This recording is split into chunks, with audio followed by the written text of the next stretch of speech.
kana ji na dan hajiya to baba ka yi kokari ka je wajen Aminu Al-Amin ka gane nan gidan man nan ka gane wurin ku na jan na gane gidan man nan ko waya mai kifi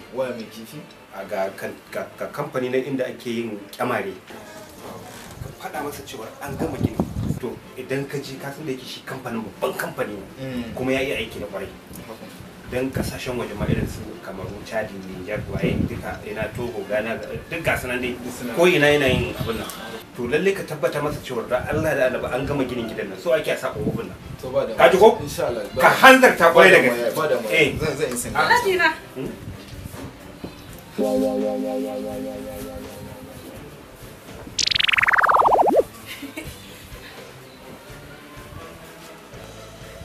baka kena yi kyau ba ta ce baka ce ta yi kyau ba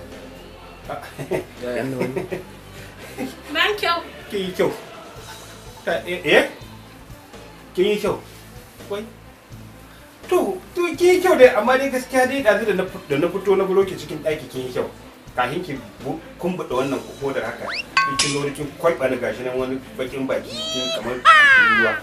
wallahi kamar kwaduwa haba yaya wannan ai ta muku kwalliya ne mana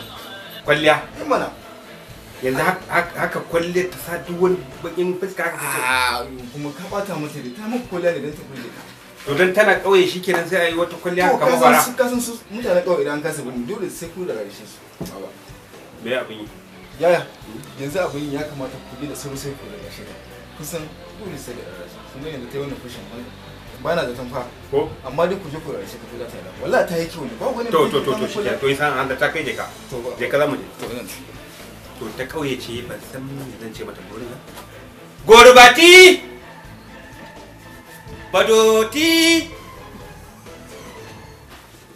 badoti tunda ta kauye ce magariyati kanyati